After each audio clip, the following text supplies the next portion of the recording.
Back, as we noted earlier, the White House is easing up on some of the tariffs it imposed on Canada and Mexico, giving the big three U.S. automakers a 1-month exemption on vehicles coming through the United States neighbors to the north and south. President Trump says he spoke to Canadian Prime Minister Justin Trudeau earlier today about the issue of tariffs, telling Trudeau that efforts to halt the flow of fentanyl were, quote, not good enough.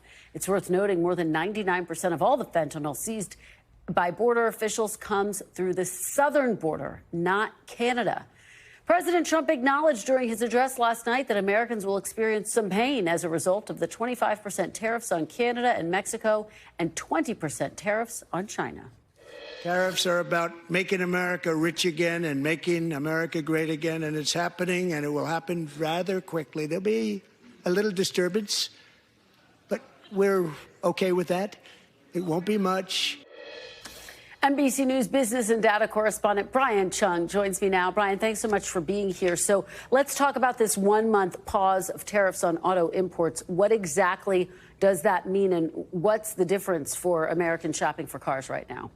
Yeah, well, you heard the president say yesterday there could be that little disturbance, but it sounds like that disturbance at least won't be for the automakers and people trying to buy a car, at least for the next month. And that's because of that announcement from Press Secretary Caroline Leavitt that this will be not effective for the automotive industry, even though the 25% tariff on Canada and Mexico will still apply to every other category as of right now. But the reason why this is so significant is because the automakers are really going to be a big target of these tariffs because of the fact that so many auto parts come in from Mexico and then entire vehicles are assembled in Canada. So you can imagine that every single time any of those parts of the vehicle crosses the border, there's another 25% tariff that would get slapped there. That's the reason why you had some groups like the Anderson Economic Group projecting that the price of a car could go up by as much as $12,000 in some cases because you have multiple tariffs on the same vehicle that you would buy at the dealership just down the road from you. So them getting this carve out is pretty significant, although I want to point out two things. First off, it's just this industry that gets that carve out and exemption. And also, this is just delaying it by 1 month. Maybe we'll revisit this at the beginning of April. Yeah, we'll have to see if that happens. Let me ask you this, Brian. If all of the various tariffs that are in place right now do remain in place, when do you anticipate Americans will start to see that prices are going up, that they're paying more for goods?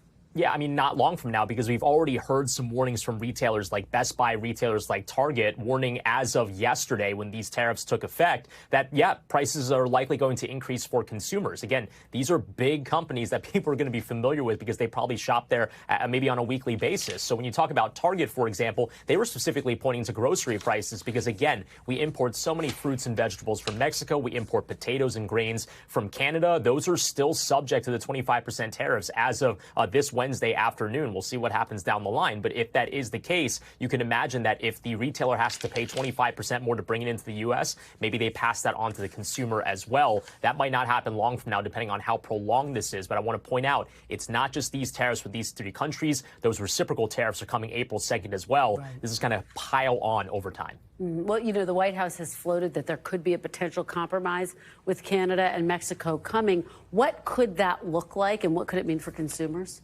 Yeah, well, we've heard Commerce Secretary Howard Lutnick tease on a number of programs yesterday and today that there could be some sort of compromise with Mexico and Canada with regards to other types of industries getting an exemption here. So the automakers are one that got an exemption today, and maybe that provides the framework for some sort of compromise where if Mexico and Canada can show some sort of progress on fentanyl, which the administration is using as their measuring stick for getting some sort of concessions, well, then, yeah, maybe they could lower the tariffs. But again, when do those discussions happen? This is very much a case of Schrodinger's tariffs, if you will. Every day it seems like there are notices on, yeah, the tariffs are on, the tariffs are off, all of which is to say there's a lot of uncertainty. Any business, small or large, doesn't like uncertainty. That's the major problem, and that's the reason why we saw Wall Street rattled so much yesterday and Monday.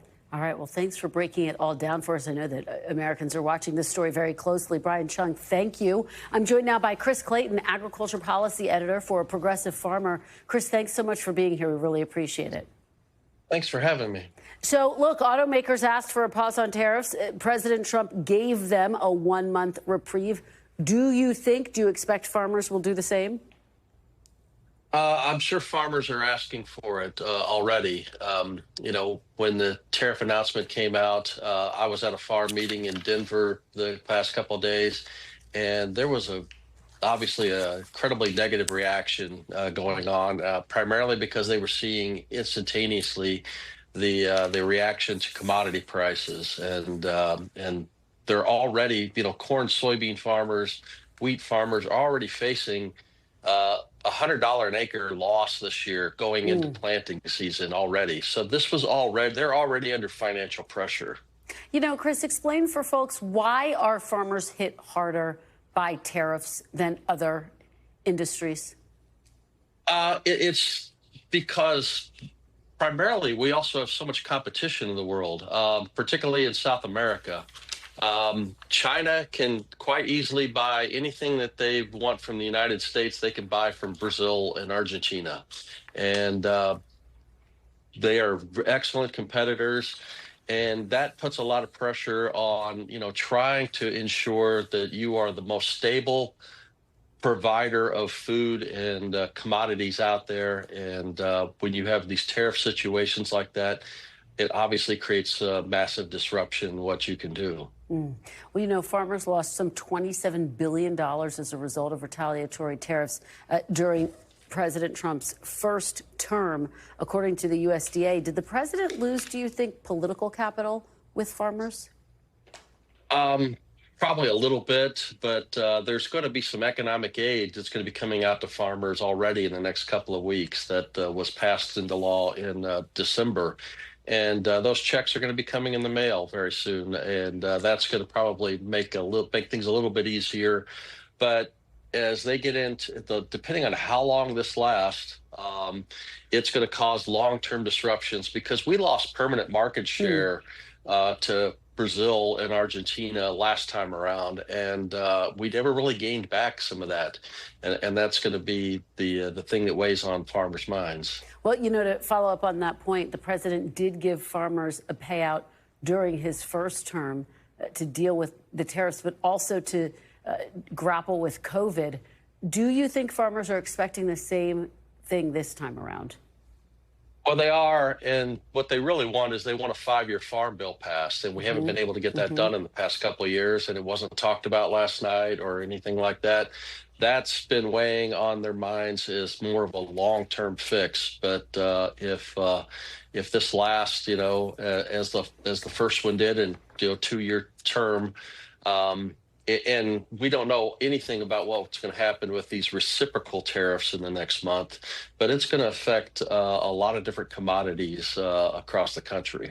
Now, you've spoken to an ag executive who actually argued that tariffs may help level the playing field. That's an argument that I bet the president would agree with. Explain the thinking there, and do you think that's possible?